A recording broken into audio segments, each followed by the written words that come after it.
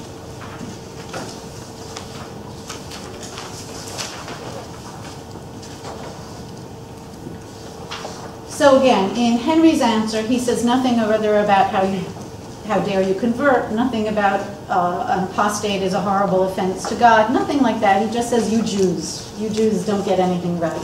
And then he goes on to refute the first two objections that Veselins had raised about God being changeable and about God not being visible. Let us turn to the following. Miserable Jew, whom are you calling a fool? Surely not us, because we believe in the crucified one. And it's interesting here that Henry immediately brings in Jesus' status as the crucified one, which you will note, in fact, Veselin did not explicitly say. Who for you, however, has become, and he says here, a stone of stumbling and a rock of scandal. And again, in the Latin, he says here, oh, I'm sorry, I gave you the wrong page, page 721, slightly below the middle. Qui factus quidem est vobis lapis offensionis et petra scandali. That is a quote from 1 Corinthians. Some of you here might not know New Testament as well as you know the Old Testament. It's a quote from 1 Corinthians in which Paul writes, we preach Christ crucified, an offense for Jews and foolishness to Gentiles. But Paul only says, offensionis et scandali. And Henry has added two words, lapis offensionis et petra scandali. He's added the word stone and rock. A stone of offense and a rock of scandal. I find this quite significant. Why do I find this quite significant? I'll just go on and highlight one other thing and then talk about the context that I think explains these additions. And I should just throw out there, Danny told me I had to start with a joke, and I totally forgot to start with my joke. My joke was we are in the Holy Roman Empire, which famously was not holy, was not Roman, and was not an empire. But what I find actually more amusing is my memory of when I sent this. This part of this comes from my book, and when I sent part of this from my book off to my editor, I was working with the trade press. She's not a scholar in any way, and she said, do we really need to include this? So some priest added some words to his quotation of scripture. Does that matter? So, yeah, I figured I could get a laugh simply from repeating to you her question, and you can imagine I simply replied, that really matters. So let's move ahead to the other edition, just a few lines down from there. For in truth, the stone which the builders rejected, the same has become the head of the corner. This is the Lord's doing, and it is wonderful in our eyes. Are we therefore simple and you wise? For by the foolishness of the preaching, and that is a correct quotation from 1 Corinthians 1:21, the arrogance of the world has already been overthrown, and upon the foreheads of the kings we see the victory of the cross. And Anna Abulafia was a wonderful scholar, searched and searched and searched, and found what this was echoing, Revelation, or for those of you more familiar with the Catholic Bible, Apocalypse 7:3. Apocalypse 7:3, however, does not have any kings in there. Apocalypse 7:3 says, do not destroy the earth until I have put the seal of God on the foreheads of servants. So he added kings here, and he added cross. The sign of victory, the victory of the cross, is on the foreheads of kings. And I think that the lapis offensionis, petroscandali, and the sign of the cross on the foreheads of things are referring to very concrete artistic developments in the first decades of the Salian reign. What am I talking about? First, this image. God does not change. God should not be visible. Some of you might not know because, you know, many people who study Jewish history assume Christians were always looking at the man hanging on the cross, the hanged one. We all know the terms for them. But in fact, it was extremely rare for a body of Jesus, a corpus of Jesus, to be put on a cross on a three-dimensional object until the last decade of the 10th century. This is the earliest surviving large-scale corpus of Christ on a cross known. This is the Gero crucifix. It dates to about the year 975, and it hangs in the cathedral in Kulm in Cologne, in one of the Shum, although it didn't get its initial in there. And this began a very short-lived fluorescence of a very particular representation of Christ. Full-scale, life-size images of the body, not just showing Jesus on the cross, showing Jesus mortal and dying on the cross. You can see how he's slumping there, his head is going down. All two-dimensional images of Christ before that had shown him completely alive, eyes open, triumph, with a crown on his head. So what you see here is two kinds of change. You see a change in the representation of Jesus. All of a sudden, you walk around the streets of Germany and you see God in a way you had not seen. And you see a God who's changing, kind of in front of your eyes, who's sagging and dying in front of your eyes. I think that when Henry says that the cross is for you a stone of offense and a rock of scandal, he is acknowledging what we have is documented, a widespread, powerful emotional response to this brand new image of a dying Christ, life-size, in front of their eyes. Many Christians took deep emotional inspiration from this. Many Christians were deeply upset by this. We know this. We have a council, the Council of Arras in 1025, for the first time ever prosecuted heretics for desecrating an image of Christ. They threw crucifixes down to the ground. They were very upset at this new development. There was a need to justify this, and so we see various developments that suggest that Christians justified this new tendency, this new devotional aid, by projecting rejection of this image onto Jews. So what are some of the evidence that we have this? Ademar Shaban, familiar to some of you, is the great kind of predictor of the end of the world around the year 1000, was writing in 1025. He asserted that an earthquake that struck Rome on Good Friday in the year 1020 was caused by Jews who mocked a crucifix and therefore brought God's wrath onto the entire city. Interestingly enough, we have Jewish testimony, it might be familiar to some of you, a responsum of Rabbi Yosef Tovilem, dating to around 1020, notes that the Jews of the ecclesiastical province of Sens experienced untold calamities, by which, in fact, we're talking about a stiff fine, because they were somehow blamed for the destruction of a to'ev, of an abomination of an image, which almost always in Jewish texts means a crucifix or an image of the cross, in the region. I think there's strong reason to doubt both of these accusations, although to'ev actually, Yom Tov, he doesn't proclaim the Jews' innocence, he just says it happens. And those of you familiar with Elliot Horowitz's work knows that he's discussed these kinds of texts and doesn't think it's impossible that Jews took out some of their rage and resentment on images of the crucifix. But whether Jews did it or not, I think that we can see the very existence of such rumors, assumptions, fictions, the spread of such stories, suggests that Jews were increasingly positioned as enemies of Christian art, and most especially of its most holy image of the crucifix. And it might be for this reason that it's exactly this time, around the year 1000, that Christendom finally begins to embrace what had been a centuries-old Byzantine exemplum, about a crucifix that bled when it was mocked and struck by Jews. This goes back to at least the 6th century in Byzantium. It doesn't appear in the Latin West at all until the early 11th century, when all of a sudden it spreads everywhere and makes its way into the liturgy, as a matter of fact. Couple of other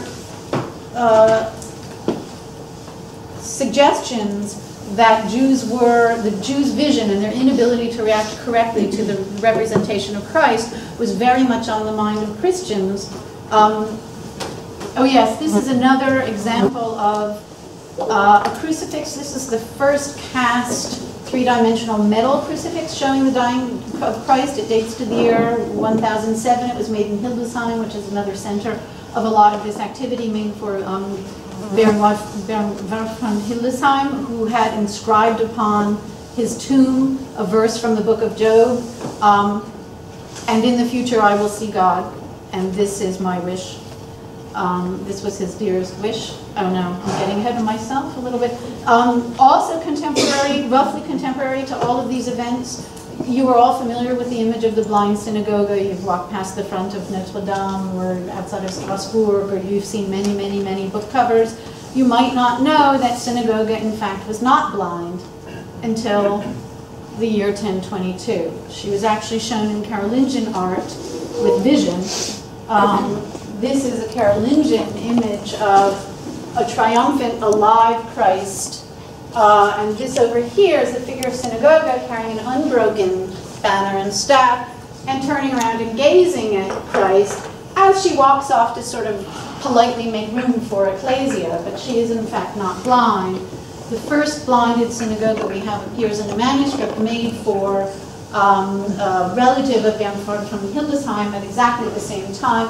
The Abbess Ute of Regensburg, so we're back to Regensburg, in which we have here, this is a figure called the Old Law, who is walking off to the right carrying a scroll of the law and has her eyes blocked by the edge of the rim. And this is the first time the eyes of the synagogue are ever shown blocked.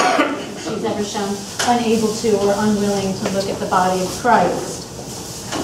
This is up here because I want to just refer to that one phrase. On the foreheads of kings, you will see the sign of the cross. What does this refer to? This refers to an actual art object. This is the crown of the Holy Roman Empire. This is the crown worn by Henry II, the patron of the priest Henry. He, of course, inherited it from his predecessors.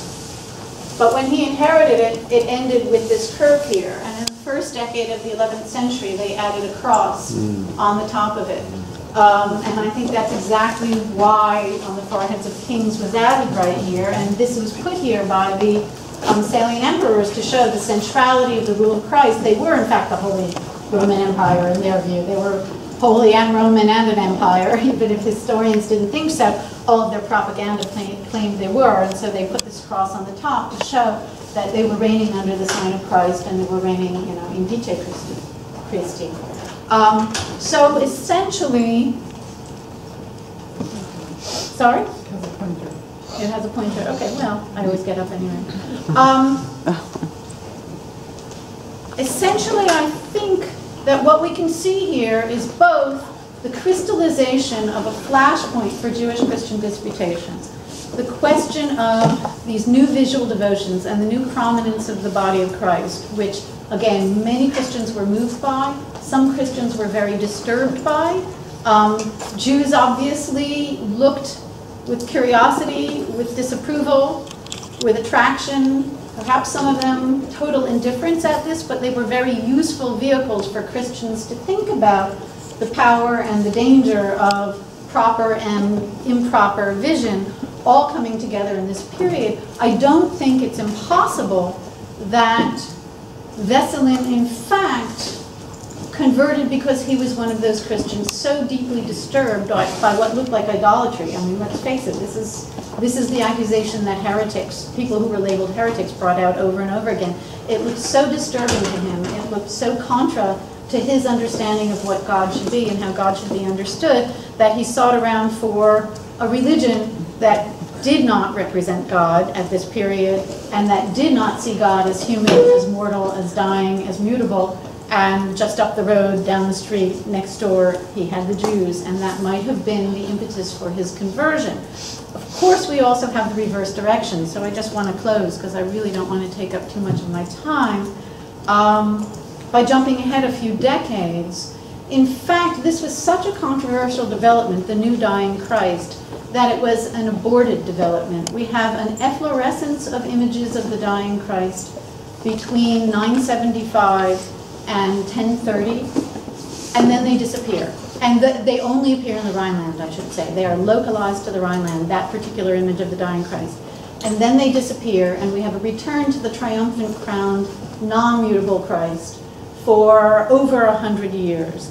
And then with the change in Christian devotions, following Anselm of Canterbury, Cur Deus Homo, where he gave a much more kind of compassionate, human-centered explanation for the incarnation, but even more with the introduction of Cistercian devotions and the move towards a compassionate response to the suffering of Christ and away from a kind of awestruck response to the triumph of Christ, we have a reintroduction of the image of the dying Christ once again around the year 1150. And from then on, as anybody who's walked into a Catholic church today, that is in fact the image that prevails. So there are important moments of change here, and I just want to skip ahead again to that important moment of change. Some of you will be very familiar with a convert in the other direction, Hermann Quondam Judaeus, Hermann, once a Jew. He's always called Hermann, former Jew, but I like to call him Hermann, once a Jew, who ostensibly was a Jew named Yehuda, who was born and raised in Cologne, who ended up lending money to the Bishop of Münster, and because he was a trusting soul or a poor businessman or maybe a rebellious son of parents he didn't get along with well, he did not see fit to demand security for this loan, and his parents were very annoyed with him and said, well, you have to go to Münster and trail around this bishop to make sure that you get the money back. And while he was in Münster, he engaged in extended discussions about religion with the clerics in the bishop's household. But more importantly, really a very pivotal moment in his story of his conversion, the Opusculum de sua Conversione, which was probably written around 1165, 1170, describing events that happened around 1125. We have the following description, and this really is a pivotal moment in this man's journey towards conversion. I was entering the basilica, which formerly I had dreaded as a kind of pagan temple, still not so much devout as curious. Most eagerly examining everything there, I see among the skillfully wrought varieties of carvings and pictures a certain monstrous idol. I discern indeed one and the same man, humiliated and exalted, despised and raised up, ignominious and glorious. Below, he is miserably hanging on a cross. Above, in a deceiving picture, he is seated and most handsome, as if deified. I confess I was stupefied, suspecting that the images were idols of the type that paganism used to fashion for itself in deluded error. So we have here again the memories of someone who had been a Christian for about 50 years, projecting back in time this powerful emotional moment, the first time he seriously looked at a large collection of Christian art. A lot of it we have to discount. I mean, his shock that Christians might put Christ on the cross is, of course, very unconvincing. And no Jew didn't know what the crucifix looked like. They were outside, they were carried through the streets. I mean, it's kind of a false naivete here, but he's doing it in order to recreate, again, that incredible affective impact of the beauty and the wonder and the distress that art generated in him. And as if to solidify the importance of his visual experience, his saturation in Christian visual culture, to his journey towards Christendom, he closes his somewhat longish opusculum. I mean, it's not a long text by many standards, but it's much longer than this section. He goes on to talk about various other events. But he closes it with another vision of Christ, this time in his head. And why is it in his head? Because Jews need material aids to devotion. Now he's a Christian, he does not need a material aid. He can see it all spiritually. This is an important distinction, that polemics make. But he says there, in my spiritual dream, I saw the Lord Jesus sitting on the highest throne in the most powerful and honorable majesty of the Father. So he's again looking at his same image, but this time just in his mind. And in place of a scepter, he was holding the triumphant sign of the cross upon his right shoulder, echoing that idea of the cross as triumph. As he appeared to me ineffable, together with his most excellent friends, angels or saints, I was standing, delighting inestimably in the sweetness of contemplating him. He now has a correct response to the vision that perplexed him back when he was a Jew. And just to underscore the point that visual response is the keystone to the division between Christian and Jew, he goes on to say, and this is the very end of his memoir, alleged memoir, when behold, two sons of my aunt, one named Natan and the other Isaac, passed behind me walking quickly, so that from this rapid passage of theirs, I understood that this blessedness had been shown to them, not for solace, but in demonstration of their everlasting punishment, so that from it they might be tortured inwardly in the mind by the fact that the glory of the holy ones which they were seeing, they were not worthy fully to enjoy. So just quickly to conclude, both the religious sensibilities underlying 11th century and 12th century artistic innovations and the artistic trends to which they belonged made some Christians think anew about Jewish blindness and impaired vision. That's the argument of my recent book, which highlighted the destructive effect of Christian imagery on Jewish status, life, and security, because this had real world effects. But artistic change also made a minority, at least of Christians, think anew about their own faith. And the beauty, power, and growing ubiquity of Christian religious imagery likewise posed a challenge to Jews. Most Jews rose with very little trouble to this challenge, either through creating their own art, as Katrin shows us so beautifully. Effie is discovering they're also decorating their own synagogues, or by critiquing Christian artistic practices. Some made art the focal point of their rage against Christianity and their resentment against Christian oppression. But some succumbed to the appeal of a grander, more glorious religious culture.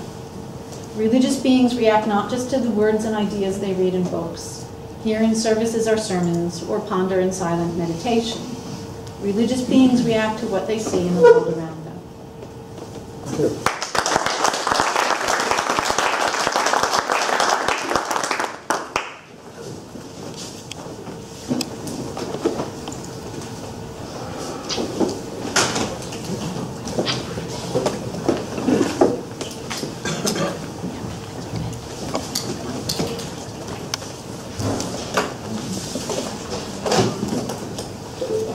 Thank you, Sara, and thank you all.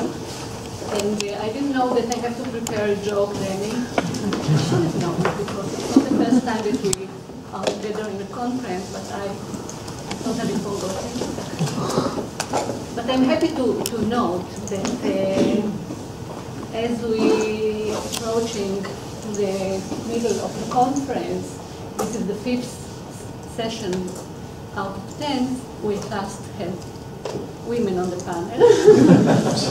Not just one, but 3. No symbolism there. Sorry? No symbolism there. No, just take Power, wisdom, will. No, it was meant to at the end, because we had 12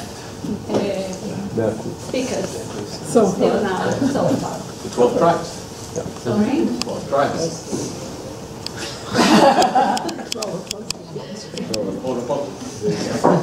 The story of Basilin's conversion and the letters composed in its wake are an intriguing combination of a conversion narrative and a polemical text. In my brief remarks, I would like to address 2 issues related to it. First, as our research group is delving into the big issue of conversion, I would like to put forth a general question related to the connection between conversion and polemical literature. And second, I shall look at some conceptual problems related to the case of Esselin in order to locate it within the polemical genre. Jews and Christians in the Middle Ages lived side by side in a polemical existence. The dispute with the neighbor, the other, as we tend to say, was absolute, all-embracing, and well-pervading, as we have already seen. It affected literature, exegesis, folklore, law, art, drama, and philosophy. The spearhead of this polemical existence was the disputation genre that, at least on the face of things, put conversion forth as its final step and declared goal. Clearly, the second and longer text related to Wesselin's case, that is, the two letters that contain the arguments for and against Wesselin's decision to convert, was put in writing due to its polemical value.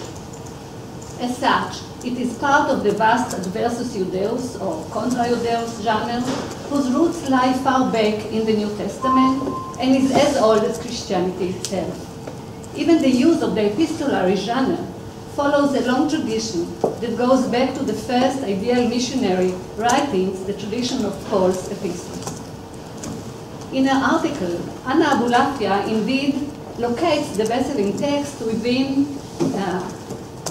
I'm quoting, the many disputations held between Christians and Jews on the principles of their respective religions. End of quote. However, a close look at these two subjects, polemical literature and conversion, reveals that the link between them, though self-evident, is rather elusive and hard to pin down. Self-evident because polemical literature is, by its own admission, the sum total of the arguments that are supposed to convince the adversary to convert. Elusive because it is hard to think of a case of conversion that resulted directly from the reading of a polemical text. I might be wrong here, but I can't remember of one. St. Anthony was inspired to convert by reading the Gospel according to Matthew. Augustine took the step after hearing Anthony's story and reading the epistle to the Romans. Polemical books, whether Hebrew or Latin, had no such success. True, many of the imaginary disputes described in polemical literature have a happy ending, with the disputant persuaded to convert, but that is hardly proof of real events. I do not claim that the polemical arguments of Jews and Christians in themselves were not effective. Many of them certainly influenced opponents through preaching or through public or private disputations. However, as far as the impact of the polemical genre itself is concerned, the question is more complex. Although the declared goal of polemical literature was to convince the opposing party, it is clear, and it was said here several times, that it was designed mainly for internal consumption, that is, to encourage believers and shore up their faith. In this respect, the vigorous polemical activity throughout the Christian world and its literary expression, Henry letters included, did not serve to promote conversion by the other side, but to immunize their own side against incertitude and doubt. Their task was repeatedly to redefine the boundary of the believer's identity, stating the obvious. I mean, one simple proof of this, stating the obvious, is the language of the works themselves. Jewish polemical works were written in Hebrew, those of Christians in Latin. Another proof is the narrow space, as Sarah said, reserved for the arguments of the adversary, too narrow for building a bridge that could lead towards persuasion. The Wesleyan's text is an extreme example of that. If so, what then was the impact of polemical works in this internal sphere? One suggested way to assess the impact of a work is through its circulation and reception, as well as the degree to which it was cited or relied upon in later works, and we also mentioned this in the case of Argel, one manuscript manuscript, and so on. A count of manuscripts in early editions reveals which work was copied more frequently and thus was more successful. Here are some randomly chosen examples from within the polemical genre. Petrus Alfonsi's work, Dialogi contra Judeos, written in the first decade of the 12th century, survived in 79 manuscripts, copied from the 12th to the 16th century, and is considered the most influential of the Christian polemical works. Gilbert Crispin's Disputatio Judei et Christiani has survived in 32 manuscripts, also quite a respectable number. And Ramon Marti's Pugio Fidei exists, as far as I know, in 10 manuscripts. While the Faretra, as we just heard, in 136 manuscripts. Interestingly enough, and I have elaborated on this elsewhere, the most successful work of the genre, according to the circulation criterion, was the work known as the Epistle of Rabbi Samuel of Morocco, written in 1339 in Christian Spain. It exists today in some 300 manuscripts and was on the shelves of most European libraries, both Catholic and Protestant. It was translated into all spoken European languages and also into Greek, Russian, Polish, and Armenian, and was one of the first works to be printed after the invention of printing.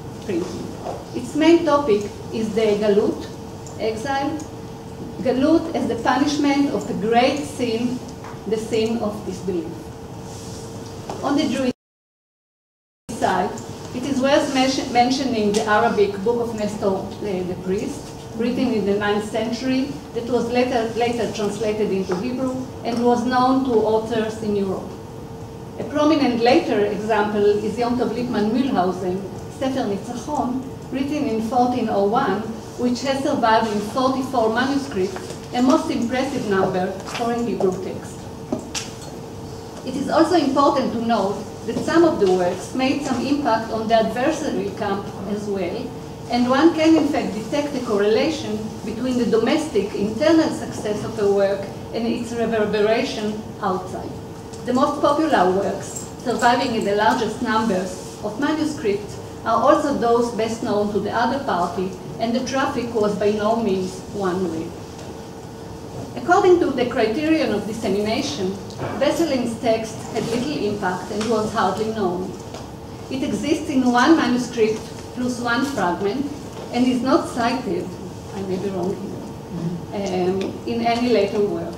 Nevertheless, and against this quantitative approach, we must remember that success or dissemination is only one way to assess a work. We should also always remember that for us historians, every voice is a voice, and this one is of great interest and originality, and especially for the vision and the artistic point that you mentioned. So let me now present a few more points related to it from the point of view of genre. The polemical part of Wesselin's text is enveloped in a scandalous conversion case. Although not in much detail, we can hear the drama involved when a cleric, not a layman, a cleric known to the king, decided to leave the successful majority and join the resentful minority. Needless to say, polemical works that involve a plot, an event, either historical or fictitious, are the most interesting and intriguing works of the genre. The event gives life to the arguments. In this respect, Wesselin's story joins the much lengthier and more elaborated works of Petrus Alfonsi, Gilbert Crispin, and, if I may, the Disputation of Majorca as well. While shedding light on religious encounters, these kind of works may also supply information on historical realities in many spheres. Quite a few polemical works, our text included, were written in the wake of a conversion. Usually, unlike our text, the polemical treatise was written by the convert himself, as an apology for the extreme step he took, or as a call for others to follow in his footsteps. Petrus Alfonsi's highly influential book was written after the author had converted to Christianity and consequently decided to explain his motives.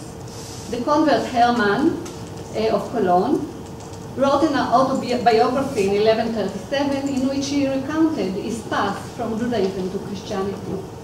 The phenomenon becomes even broader in the late Middle Ages, in Southern and Northern Europe alike, and the examples are too well known to need to be mentioned here, and we heard some of them yesterday. Polemical works written in Hebrew by proselytes are scarce. A famous case is the above-mentioned book of Nestor the Priest, a Jewish anti-Christian polemical work attributed, at least, to a converted priest. The power of first-person testimony gave birth also to literary works purporting to be written by converts. And the Epistle of Samuel of Morocco was allegedly written after the year 1000, quite close to our text, by a rabbi who decided to convert, explaining the reasons for his decision. And as I argued elsewhere, this first-person testimony gave it authority and strength.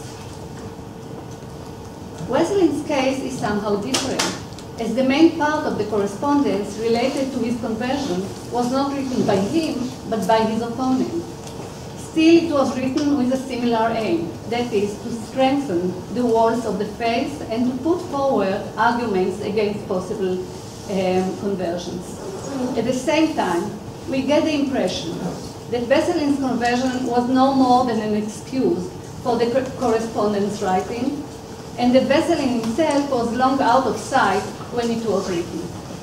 And while the addressee of the epistle is named Jew, that is, the abstract presented Jew, in fact it is the Christian public to whom it is addressed. As Henry was a cleric, he could use his arguments when preaching. As his response was commissioned by the king, we may perhaps assume that the king sent it to other clergymen in his lands so they could learn from them and also use them when necessary. Indeed, while it is unlikely that polemical works could put conversion in motion through reading, they could be, and probably were, helpful for preachers. The transition from the written to the oral could make them effective. In the Middle Ages, the polemical genre was extremely active, comprising hundreds of works on the Christian side and tens of works on the Jewish side. Within this genre, some works were dealt with time and again in historical research, while others, such as Wesleyan's story, were almost forgotten. The hidden reasons behind the fate of sources are not easy to reveal. So Sara should be commended for letting us listen to this text and appreciating it again. Thank you.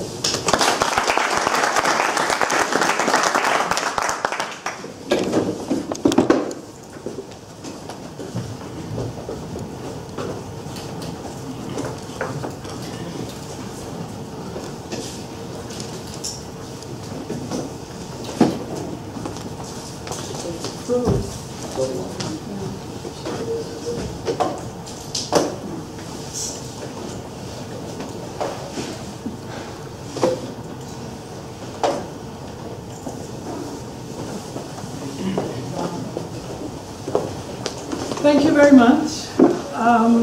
Well, naturally, I'm going to take us back to the visual and probably say a few words about the Jewish voice that actually remains remarkably silent in this whole text.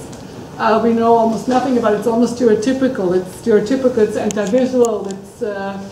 It takes issues with the visual, so I'd like to say a few words about these issues. And then in the second part, I'll go back to some of Sarah's observations and add a bit on it, just in the same line of thought. So, as I noted, we know almost nothing about Wesleyan's position, really. The information is extremely scarce. It's filtered by the Christian lens. And what really strikes me is here that these two men seem to talk about the visual at completely different levels. I mean, they mean different things when they talk about seeing. Even if they talk about seeing God, they think entirely different about the effects of seeing God, the dangers that are involved, and so on. So basically, the arguments made on the Wesleyan side is God cannot become incarnate, he's invisible, that's the main point that we are obviously talking about. God cannot be reached via saints as intercessors, and the law is still valid. But the Christian response focuses first of all on the Jews not accepting Jesus as Messiah. But then very quickly he really gets to the point that Sarah has already mentioned, and he accuses the Jews to be blind. And believe it or not, but I have the same image that we have already seen, and as Sarah, of course, mentions in her book. This is one of the earliest that actually addressed this claim, the Utah Codex, about this claim of blindness. Here there's a 9th century ivory that actually has the synagogue here walking away, looking away already. So this idea that she cannot face the cross is already there, even though, as of course it's right that in the current most of the time in the Carolingian period, she still looks back actually at the cross. Seeing God is for the Christian, from the Christian point of view, seeing God is a precondition for a clean heart and hence salvation. So the two disputants conduct their conversation on different levels, and they mean different things. For the Christian, it means to see light. Seeing, the way he thinks, is to see light, to find the right belief. For the Jew, a claim to be able to see God puts God's incorporeality into question. It would be much easier to speak about this dispute had it taken place about 150 or 200 years later. The whole issue of light, seeing the light, the symbolism of light, was strongly emphasized at that period and is closely related to the emergence of Gothic art. The striking thing is that it takes place already shortly after 2000, after the year 1000, not 2000 of course, when all this is not, I mean, it starts, and this is true, and you said so very clearly, but it's not as visibly manifest in the visual culture of the region and of Europe as such. The way Henry occupies himself with the wheel and the taking away of the wheel is striking, considering that actually most of this art is not yet monumental. It's actually going to happen. So in many ways, this text foreshadows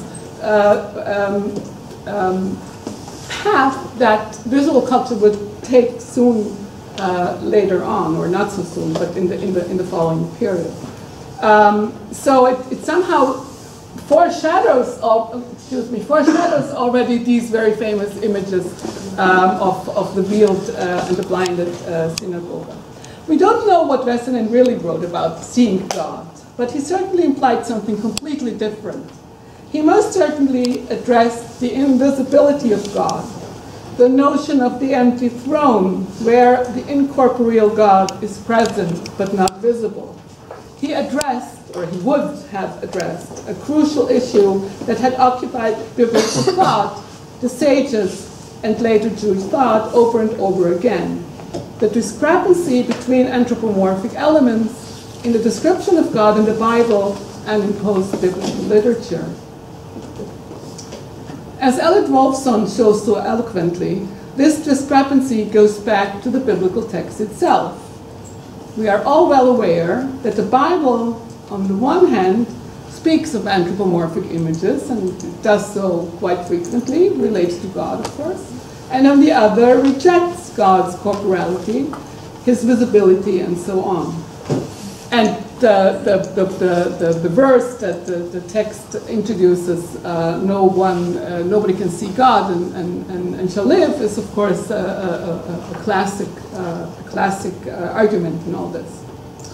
Wolfson makes an important observation. This discrepancy had not to do with the source theory of biblical textual criticism, implying that such discrepancies could be settled by the assumption that different sources account for different attitudes. This has nothing to do with this point. But it can be apparent within one and the same textual layer of the Bible. So it already is there. And there, the quoted verse in Exodus comes in. No man shall see me. The same verse is part of the same textual layer as Exodus 24, the story of the transmission of the law on Mount Sinai, which implies that Moses did see God. In terms of the source theory, thus, it is commonly assumed that the Deuteronomist was stricter in terms of anthropomorphism than, say, the other Pentateuchal sources. But Wolfson refutes such a claim, and I'm very much with him in this respect. This belief in the Deuteronomist as the main factor to be blamed for Israelite or later Jewish anti-visuality, by the way, guides Lee Levine in arguing that the strict adherence of Hasmonean and Herodian art, and you have an example on the screen, and that this goes up to the 3rd century, the strict adherence of Hasmonean and Herodian art to non-figural modes of representation has to do with an enhanced interest in Deuteronomist ideology. I, following Wolfson in his subtle view of the situation, would rather suggest that the reason for this non-figural approach should be sought in political factors than in theological ones. But let us go back to the Middle Ages. The dilemma of how to approach God in visual terms, in anthropomorphic terms, or in completely rejecting such possibilities, accompanies Jewish thinking throughout the Middle Ages. And one might think that this is what Wesseling bothered rather than the Jewish blindness. So it's not just that he argues about this claim of Jewish blindness. He has a much bigger issue actually there. Maimonides went as far as to claim that even an imagined vision of God is idolatry. For him, as well as the Tosafist school of the 12th century northern France, there can be no doubt that the sages could not adhere to any notion of anthropomorphism. Al datan shel chachamim zal lo alta hakshama me'olam. Our sages were far from the belief in the corporeality of God, in Maimonides' words. A few years ago, Yair Lobebaum demonstrated that they were wrong.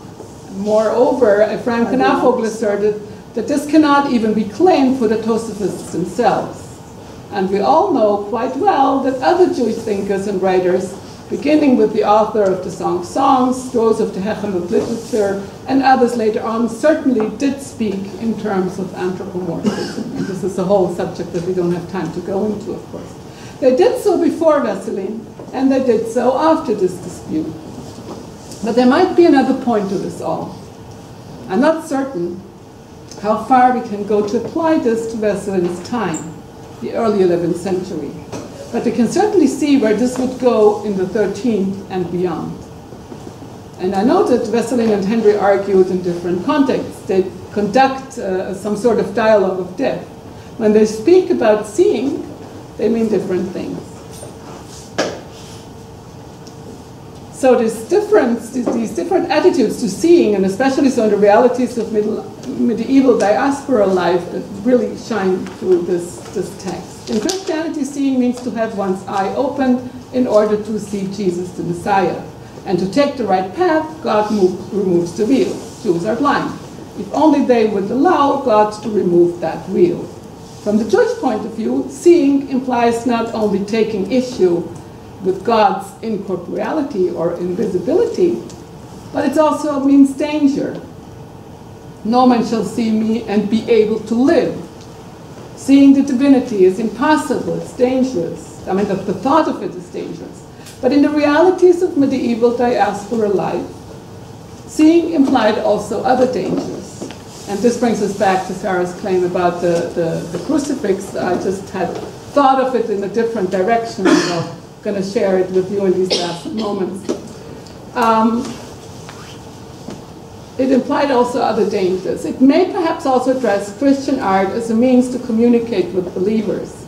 Christian art is attractive, hence is dangerous. And it was not restricted to the interior of churches. And this really also happens around this period. It's not just that the crucifix is known, and of course Jews had seen crosses, but at this period Christian art actually takes a move outside, from the interior of the churches outside to the facades. So the bronze door of, for example, Hildesheim, we've mentioned already, Sarah mentioned Hildesheim, and this was commissioned by the same Bernward that who was already mentioned, is an example. It goes outside, it's visible from the exterior. The famous Romanesque facades are yet to appear. They will do so by the end of the century. But the idea is already there. In France, for example, in Virginie de Fontaine is an early example where even the very bas-relief kind of sculpture gets outside to the exterior of the church. So Christian art begins to be everywhere. I mean, within a few decades, it's going to be all over the place, and whoever walks about the street, whether he wants or not, will be able to see it. So indeed, what comes to mind from an anxious or cautious Jewish point of view are images of the Majestus Domini, and that's what we see here in the middle of this lintel. In Eastern contexts, the theory of the icon implied the notion of emanation from God to Jesus down to images that are imbued with sanctity. This does not apply to the Western context, and the Jews are to some extent aware of this. So this is not the point. But in the West, images of the Majestus Domini or the crucifixion, for example, but specifically the Majestus Domini of this type, are associated with the apocalypse and with the idea of second coming as the Messiah. And of course, the apocalypse, again, is all about seeing. It's all about vision. A short look at the first chapter of the apocalypse. This is an image from an English apocalypse from the 13th century already that illustrates the opening of this chapter that I'm just talking about. A short look at the first chapter of the Apocalypse makes this very clear. Quote, "This is the revelation of Jesus Christ, which God gave him to show to his servants the things which must have happened soon." John is supposed to give testimony of Jesus Christ about everything he saw. And then verse 7, "Behold, he is coming with the clouds, and every eye will see him, including those who pierced him." And verse 9, "I, John, was in the Spirit," and this is specifically this verse here shown and illustrated. "I, John, that is, was in the Spirit on the Lord's day, and I heard behind me a loud voice, like a trumpet saying, 'What you see, write in a book.' And the angel shows him what he sees in this image here, and sent to the 7 assemblies." So one last comment about the dangers of seeing from the Jewish point of view. You're all well familiar with the images of synagogue blindfolded, and we've seen her already, which is a beautiful, even though much later, visualization of Henry's claim in our text. Synagogue has lost her power, her standard is broken, she's blind. One of the most common themes of Gothic art, and always at the exterior again, it appears on the facade. There might exist a Jewish answer to this. A machzor in Hamburg shows, as numerous other Ashkenazi machzorim, an image of Itif mi Lebanon Kalam for the great Shabbat before Passover. It approaches the song, the piyut approaches the song in allegoric terms as God's love for his people, also in terms of sin, punishment, also in times of sin, punishment, and exile. The common iconography for images to accompany this view is a couple, a visual allegory referring to the same theme. In the Hamburg depiction, the bride is, surprisingly enough, blindfolded. She's crowned and blindfolded. And certainly arouses an immediate association with the image of the synagogue. And some scholars assume that this might be some Christian miniaturist's mistake. Others suggested that it was a deliberately chosen element of Jewish iconography. It could indeed be a statement that Jews made sure to close their eyes consciously and actively against the dangers of Christianity and its prominent presence in the medieval Christian town. By the time of the 14th century, of course, this has become ever more present. This image is much later, and its interpretation would apply naturally to the Gothic period and not to the 11th century. But our dispute eloquently foreshadows the motives that would later appear so visibly in Christian art, and perhaps also in Jewish art. And I should say, just closing, that I received Sarah's book only a few days ago, so I had only a few glimpses of it. Hadn't read it yet fully, so I might, conduct here another dialogue of them, but I hope I didn't. Thank you. Thank you very much for these three fascinating, intriguing talks, and I open the floor for remarks and questions, and Nadia, you can start.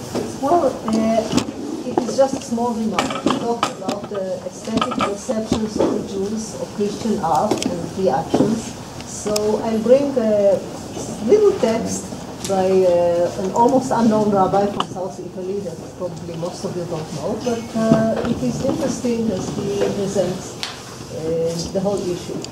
It is Rabbi Ishaya ben Elia Ditrani, who died in 1280, which means 13th century. It's Angevin, Italy. It's the time that just precedes the great conversions by the end of the 13th century. And that is what he says about this subject. And I'll first read it in Hebrew and then I'll translate. וכן אם רואה נויי עבודה זרה, שהיה שומע נגינות החומרים המנגנים לפני עבודה זרה, אם אינו מתכוון ליהנות, שאינו חפץ בהנאה זו ואינו צריך לה, מותר. ואם היה מתכוון ליהנות, אסור שאף הקול והמראה, אף על פי שאין בהם ממש, אסור ליהנות מהם. Now I'll translate this. And if one beholds the beauty of idolatry, when he was hearing the priests making their music before their idols, if he does not mean to enjoy it and he does not need it, it is permissible. If he intends to enjoy it, it is forbidden, because even though the sound and sight are without substance, one should not take pleasure in them. So you can look That at is it, what you were saying about the medieval town and how Jews pass and they see the processions and music and that. Dov, please. Yes. I can understand that art historians will naturally emphasize the iconographic substratum of the story. But I am not an art historian, and I have to say that I am iconoclast. And if we look at the same page 167, concerning the stone, etc., I first will say that looking at what happened to me as one of the reasons of Wesseling's resistance or contention for Christianity, I will say is less the problem of incarnation and more the problem of what he said of God's modification. If we look at the second excerpt, let us proceed to the following. You say, read Habakkuk the prophet. But I am God and do not change. The main problem is not the corporeality of God. The corporeality is a proof that God changes. And this is, I think, it's the real problem of wrestling according to the letter. How can I infer that? Looking at the quotations behind the paraphrases you mentioned together.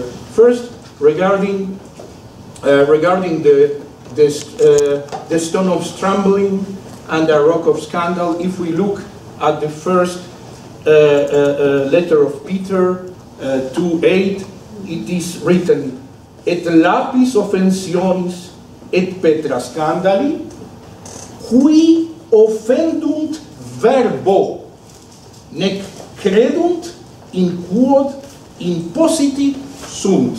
The problem is not the image, but the basic problem is the verbum and the tradition, perhaps. And he is, in fact, echoing another excerpt from Psalms, who is also indicated, 118 or 117, in which it is written, lapidem quem reprobaverunt, aedificantes hic factus est in caput anguli.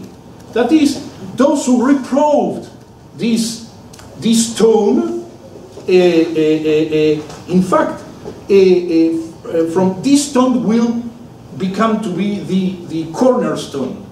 And among others, it will be St. Paul, who in Ephesians, he will name Jesus Christ lapis angularis. In other words, the idea of this stone and the lapis angularis, it seems to be, has more to do with the theological idea of supersessionism of Christ as a God Messiah, and less with iconography. Of course, the iconography only exacerbated the scandal between the foolishness of Christianity and the rightness of Judaism. But it seems to be, it is the consequence and not the cause. Well, of course, it's impossible to know the order, and obviously I considered the fact that you could do entirely all of this by talking about differences of scripture without dealing with the external situation, with what you're looking at. But I think that the reason that I decided to do this, by the way, it's not because I'm an art historian, because in fact I'm not an art historian. I don't look for art to have meaning. I ended up in art because I'm a historian, and the meaning that I saw sort of brought me to art. Quite frankly, all I have ever wanted out of my life is to be able to give a talk without a PowerPoint and publish a book without illustrations, without having to have images. But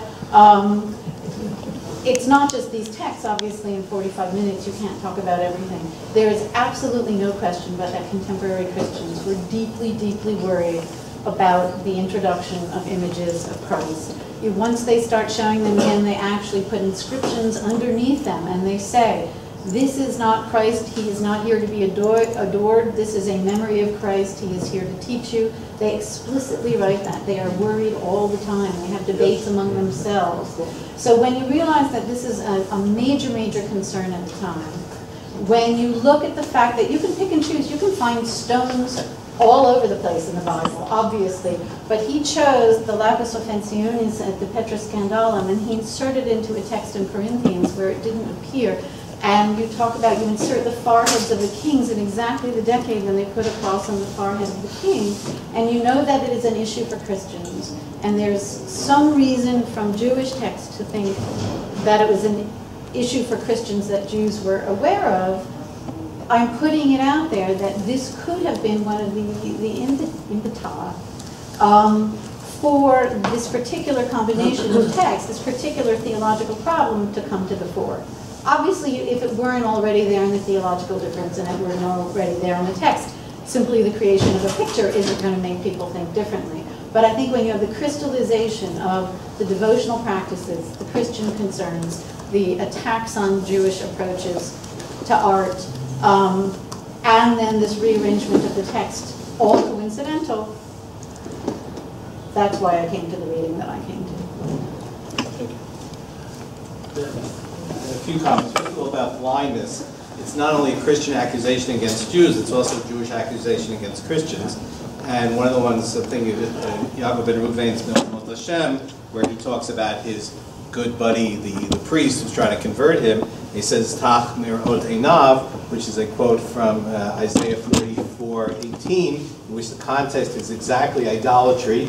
It's about the idolater that the idolaters, lo yedu lo yavinu kitach merot einehem me'askil libotam, that God prevents them from, or they prevent themselves from seeing and from using their ratio, even though Isaiah didn't know seichel was ratio, but me'askil libotam, lo yashiv el libo, v'lo dat, v'lo tvuna, all these words which later in the Middle Ages became words associated with reason, are in the context of idol worship, and therefore when Jacob and Reuben uses it against the priest, he's obviously responding to this thing, we're not the blind ones, you're the blind ones. In terms of the distribution of polemical works, the test of how many manuscripts works fine in the Latin works, but I don't think it works fine at all with the Jewish works, because as you mentioned Nestor Comer, which we know was very well read because of all the quotations from it. We have 3 manuscripts left, and 1 alternate translation. They're all very late, and so it's hard to say that it's the number of manuscripts in Hebrew text, because these things got lost, they were destroyed, they were hidden because of the nature of it. So it works. I think it works fine with the Latin manuscripts. And of course, should remember that Nestor, there is no Nestor. Nestor is an invention of a translator, so it's not a convert to Judaism. Even if the author of this work, in the Arabic, Kisat Mujad al-Talusku, was a convert, was an actual former priest, he wasn't writing in Hebrew, he was writing for Jews because he was writing in Judeo-Arabic, or it was written down in Hebrew letters. So the Nestor, who's an invention, you can't say Nestor was a convert, because there was no Nestor. But I was happy to see that you said that no one was ever convinced by reading a polemic, which I think is very much what I was trying to say yesterday, that the writing of polemics is the triumph of hope over experience. That even though they know there are non-rational reasons people choose to make religious choices, they keep on writing anyway, because if you have if you could only find one final convincing argument, that would be the end of the debate, and of course the end of our Parnassa. Well, of course, a number of manuscripts is only one way of assessing success. It was the idea of a French historian, Bernard Guémet, very known historian, medievalist in France, who said that how can we measure impact? Let's try from what we have. But of course, additions, allusions, citations, and I brought in Nestor here because of you, because although there are only 3, it was known, only 3 manuscripts, it was known in the text. And I have also a question for Sara, but maybe it's not the turn. So, and so in a way, what you are describing is a far echo of what happened in Byzantium 300 years earlier, when the iconoclastic debate was there, and Jews were accused for instigating the war against icons, which historians don't accept anymore. Peter Brown, for one, and others saying that it came from Christianity itself, and Jews were just the target. Jews are saying this against us, and it's not what we are saying against ourselves, which could be the case here as well. Absolutely. So just it's not it's a new, maybe it's a new story in a way in the West, but it happened. The West was against iconoclasm much earlier. So oh yeah, and you see Jews being used in that position in various polemics, as you know. I mean, the issue of images comes up in the Annulus of Rupert von Deutz, in which one of the main subjects debated is the question of images, and the Jew is kind of a foil, so that Rupert could give his explanation about why this is not idolatry, this is emotional, it's affective, it's educational, it's for memory, but whatever it is, it's not idolatry, and the Jew exists there. I mean, Hermann Quandam Judaeus later claims that he was that Jew, which we don't have to believe. But the Jew exists there in order to let Rupert give the Catholic defense of veneration of images, and this is happening just as the return of this image of the dying Christ comes into the Rhineland in the 1120s. So first of all, thank you all for three fascinating lectures, and I admit that I buy Sarah's argument. I think that beyond that, and going back to what you were talking about, the possibility that this may be political, again, using the Jews as a rallying point, this may be a form of political slander. In other words, if we look into the reality behind the text, pointing out someone within the entourage of a certain person within the court or someone, it may be a way of either the chronicler or anyone that the chronicler was quoting and who brought forth this text, using as political slander within a possible arms wrestle within the court or within the politics of the time that Wesleyan is supposed to be part of. And the Jews are the rallying point. In other words, behold, this issue of our internal struggle over the image of Christ may actually feed people or lead people down and astray from the right way of believing, and people who harbor this and harbor a convert or someone who may be part of this movement is within you. Yeah. So this may be a kind of a very twisted or elaborate way to use political slander as part of the discourse. And of course, we've better recorded episodes of that from later in the Middle Yes, Ages. yeah, and I know that Itzik Chen shows that in his work on Carolingian times, and I know we have evidence of later times, so it fits into a larger kind of context. As for the Jewish aspect of this, I was thinking of the cornerstone, yes, and the Even Maso Abonim Hayta LeRosh Pina. One of the aspects of the Rosh Pina, going back to the biblical imagery, is of an untainted stone. The cornerstone of a wall is always not polished. And part of it not being polished, in other words, it wasn't subject to human manipulation. And I think that this may also be part of the argumentation. No human manipulation, no added humanity or human impetus into the manipulation of the stone. The stone is, the thought is what we're hanging on to, and the imagery is already human manipulation. So that may also be part of the argumentation that is kind of, but this, of course, assumes that someone actually understands what a cornerstone is, that someone is, versed enough in the art of architecture or of building that he may appreciate the fine tuning of what an Even Pina is.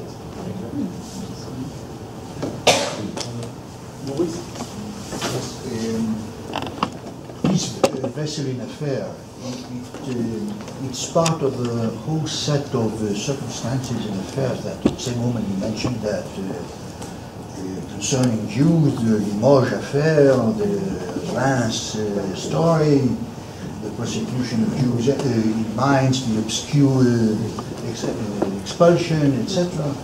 And also it's part of the larger landscape at the beginning of the 11th century of the great hunt against heretics with the Orléans burnings, which are the first burnings in Europe of the people. And so, what to think about it? Blumenkranz, if I remember rightly, wanted to see in this Wesleyan affair testimony for the Judaizing tendencies which are part of the idea that Jews are very mutating and there is really a movement of people who are Judaizers, etc. Now, on the other side, people who are interested in 11th century France, like Dominique Barthélemy, who is probably the main historian today, the main authority on 11th century France, dismisses the idea that they were Judaizing. Just like against the heretics, somebody invented the Gnostic heresy, that the people who were in Orléans, they were Gnostic, and all this, he says, is invention, and more or less Moore, in his last book on heresy 2 years ago, or something like that, said more or less the same thing on the basis of what Roger-Henri Gautier wrote in his time. Now, it seems to me you contextualized, if I understood you rightly, but I'm not sure that I did. I find the idea of looking at an 8 in the morning a very difficult experience. So I'm not sure. The idea of the practice. Sorry? The idea of the practice. No, but the practice is nearly unknown to me. But if I understood, you contextualize it when you say, well, there was this beginning of the crux, the croix, really, the diffusion of the crucifix, the body of Jesus, etc. And indeed, at the same moment, for example, you have the Count of Sens, Yes. also is denounced as a Judaizer, is denounced as a Judaizer, and indeed he claimed that he discovered in Sens the rod of Moses. So it's a kind of relic. It's a few decades later. Sorry? It's a few decades later. No. Exactly at the same moment. In the 10th of the beginning of the 7th century. And Jean-Pierre Pauly, you know, it is a student of Duby. He wrote in a book, Homage to Duby, an article that was rather interesting, not necessarily very convincing, but there are some ideas that are based on lack of knowledge or basic knowledge about Judaism, coupled with the philo-Judaism of our times. And this is creating a mess. But he says something that seems to me rather convincing, and is very close to what you said, if I understood. That indeed, for Barthélemy, the Count of Sens was in conflict with the King of France, and so they put on him the churchmen. They put on him the accusation that he was a Judaizer. There was nothing in that, etc. You could say, and police says, well, against the cult of the relics and the body of Christ, etc., there were people who didn't like that, really among Christians. It could find an expression in something that could be understood by the churchmen as Judaizing, and it is really, so there is a context, and so there is some, it exists. It doesn't mean like Blumenkrantz that it was part of the want of the expansion of Judaism, etc. But it exists, and it is meaningful in its locus, in its time. And so this is very close to what you said. Yes, yes, and I've read that literature, and that is part of what I'm working with. I mean, obviously there's much more about the context. I focused on the crucifix and the dissemination of the image of the corpus of Christ, but this is part of a larger movement. I mean, major changes in Christian devotional culture. Those of you interested, it's kind of, a lot of the texts are documented in the Rachel Fulton book, From Judgment to Passion, and she locates it right in this first part of the 11th century when people are starting to pay more attention to the human life and experience of Jesus. So the representation of his body is part of it, the collection of his relics is part of it, the growth of the cult of the relics in general is part of it, the return of the pilgrimage to the Holy Land. I mean, the 11th century was the great verse. People are walking back and forth from Germany to Jerusalem. I mean, dizzying numbers. Absolutely dizzying numbers. the great white cloak, the Red Wolfes Glauber, the great white cloak is spreading across Europe with return of building. And I think that's the larger context. And so I tend to agree with people like Barthélemy and against Blumenkrantz that yes, they are projecting, I mean, clearly when you have a lot of change, and you have a lot of change in fundamental areas like what you say about and how you project your God, there's going to be a lot of discomfort. And yes, I see the Judaizing accusations as a response to real disagreements among Christians about how acceptable some of these new approaches are and some of the reactions to the new approaches are, which doesn't mean that there weren't some real fallings away from, there wasn't real divergence. I think almost all of the people called heretics by Catholics were not self-conscious rebels against the whole idea of Christianity, but they certainly disagreed with Christian authorities.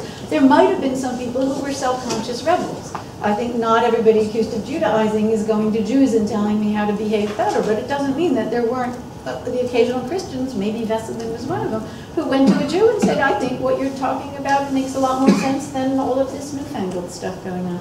So I think generally Judaizing is an accusation, part of the fact reflecting that you have a major revolution in Christian devotional culture, which doesn't preclude the possibility of actual Judaizing among a small minority.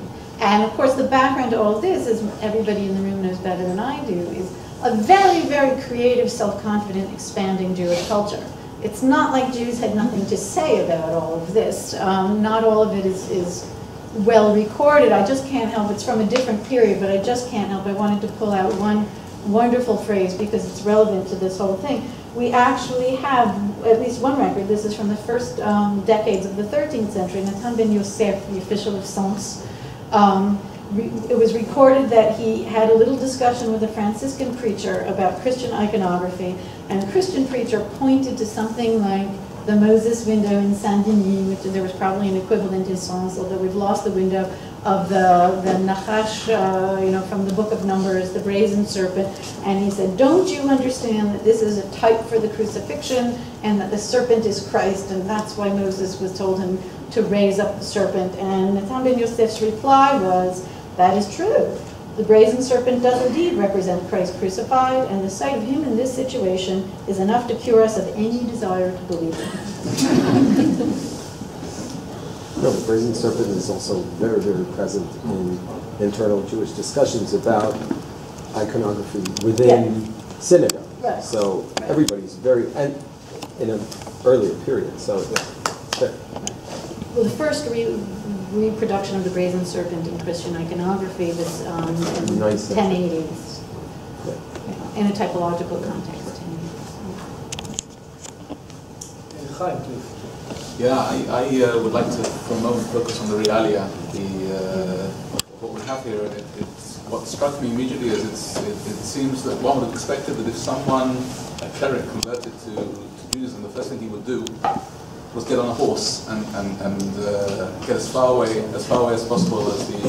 And Abiyahu mentions that. We Right. assume he's not sticking around to read the priest's letter. And what's interesting is that he isn't given a Jewish name. In other words, he is referred to as Jew. No, first of all, Wesleyan, the apostate Wesleyan, and there's no, and then afterwards in the text it's just a Jew. We don't know. Yeah. He ran away. Well, I guess. He went. Well, he left. Gold thinks he went to first Syria, and then to Egypt, and landed in the I mean, we heard about Geniza. Obadiah later on. I mean, Gold thinks a lot of things. But So I mean, the text seems to be again. I'm actually teaching a course this semester on heresy, or intellectual heresy. And I just read more and reading more. That Catharism does not exist. Yeah, but Catharism doesn't It's exist. an invention by the churchmen. Yeah, but it seems to me that this. that's Mark. That's Mark's argument. Mark Peg. Sorry? Yeah. Mark Peg's argument. There was never a Cathar anywhere ever. Well, okay, but again, I think the context, as Maurice said before, and you have to look around and see what's going on around here to understand the political events. I mean, what happens in Orléans has nothing to do with heresy, I don't think, and has much more to do with what's going on in the courts and power struggles. This text seems to be just a little bit too neat to. There's no way of knowing whether any of this happened, but what it does seem to be is a vehicle for getting an argument in there, and the rest of Henry's letter, which I didn't read through all the way. The rest of Henry's letter is setting up the distinction between literal seeing and spiritual seeing, seeing with the eyes of the body and seeing with the eyes of the heart, and that was the point that he wanted to make, one way or another. About what you said, again, I'm not sure I understood. You seem to emphasize the problem of the number of manuscripts as an index to the diffusion and importance of different views. And I wonder whether the number of manuscripts, or even today, the diffusion of a book is the better index to its importance. And for example, I didn't say importance, I said success. Success, yes. Something else. But perhaps, okay. Let's take the example of the Paris disputation and the extractionists. It seems to me that basically everything that has been said in the Christian European world about the Talmud in the last 700 years is a rehash of the three main themes that were put forth during the Paris disputation. What were the main ideas? That the Talmud is full of silly stories and immoral stories. The second idea, that it teaches Jews to hate Gentiles. This was perhaps the two main contentions. And with the number of texts that are supposed to illustrate this. And also the extractionists, for example, Gilbert Dahan also, he very much emphasized the fact that the translations were faithful, that were well done, that there is no, the texts were not arranged according to some Christianizing, etc. All this is true, but it is also true that, for example, Eisenmenger in the late 17th century translated the text faithfully, and it is a book that is a manifesto against the Jews who threaten us with their Talmud, etc. So faithful translation doesn't mean necessarily much. What I want to emphasize is that when you read allusions to the Talmud across the centuries, and indeed up to the 1870s, when the Catholic scholar August Rohling wrote his Talmud Jude.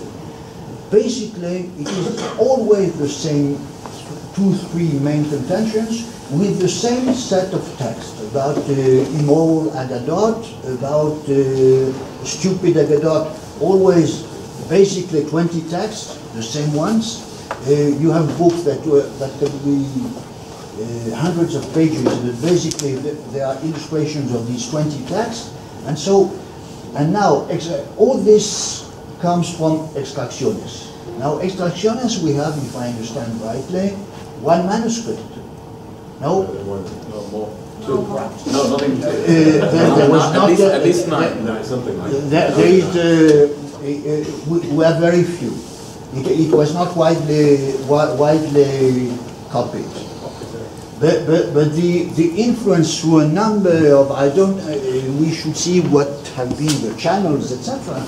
But the influence has been enormous. Basically, a discourse about the Talmud has been created then that would be left nearly unchanged for centuries. So the influence of the number of manuscripts, not necessarily. First of all, as Sara said quietly, this is a basic historical methodology to see what we have.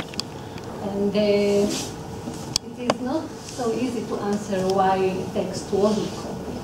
But if a text was copied hundreds of times, if Magdeburg exists in 1,000 manuscripts, if Magdeburg and the other pilgrims some of them in only one and or 30, or this says something.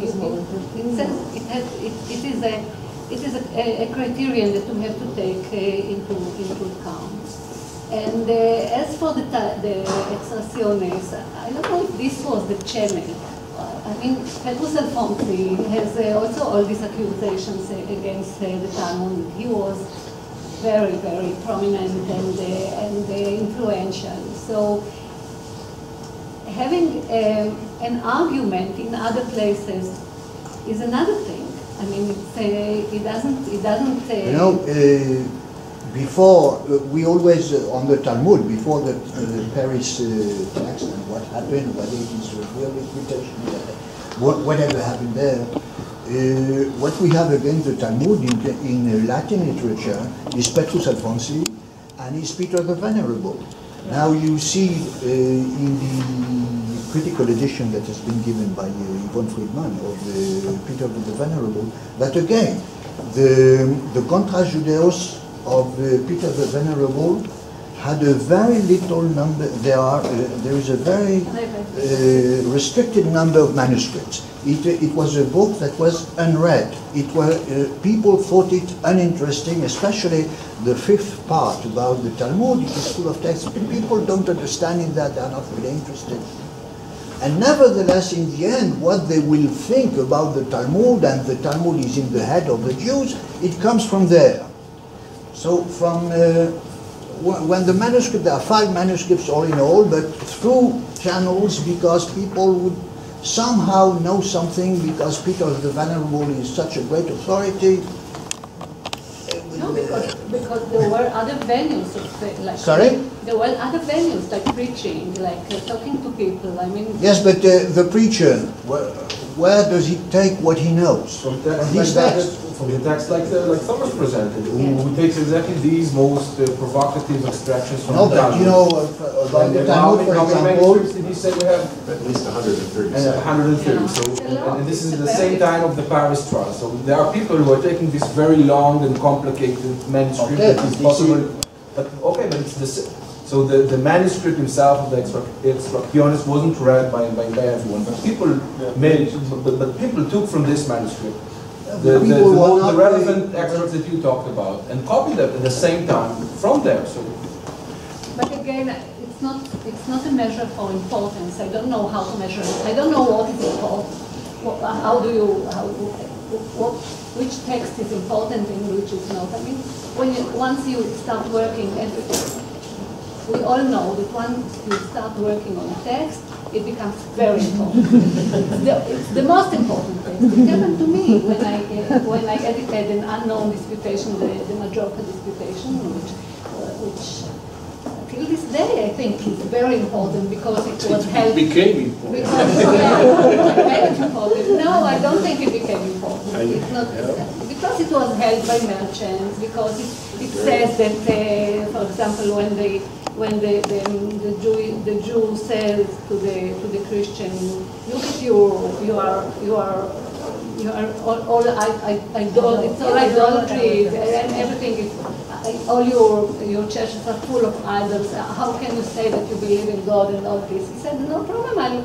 It's not a problem for me to burn a cross in order to warm water.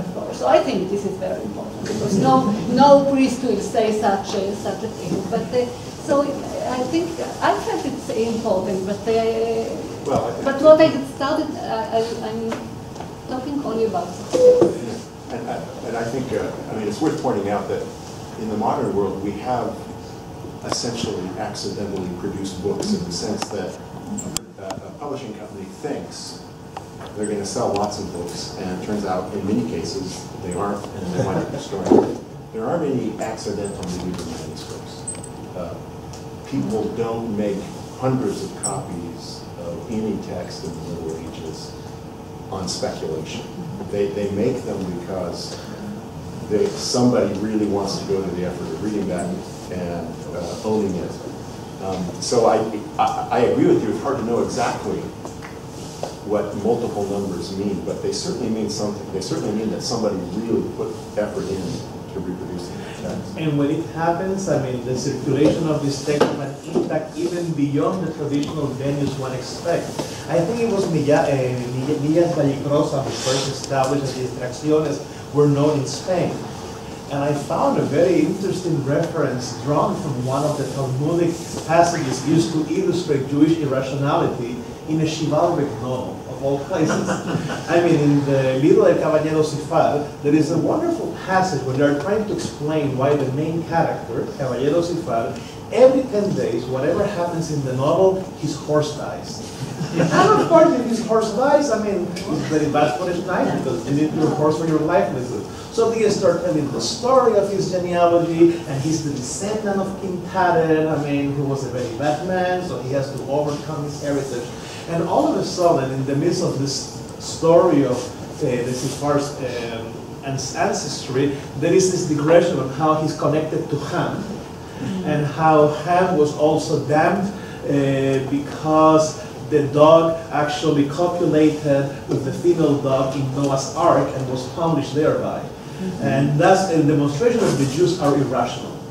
I have no idea why they put that in the midst of this discussion of Sifar's story, but it's a Talmudic text that was deployed in anti-Jewish polemics and is actually documented in these extracciones. So all of a sudden, I mean, these materials find their way into the most unusual corners, I mean, of Christian literary production, not even in just disputations, but even in works of pure fiction.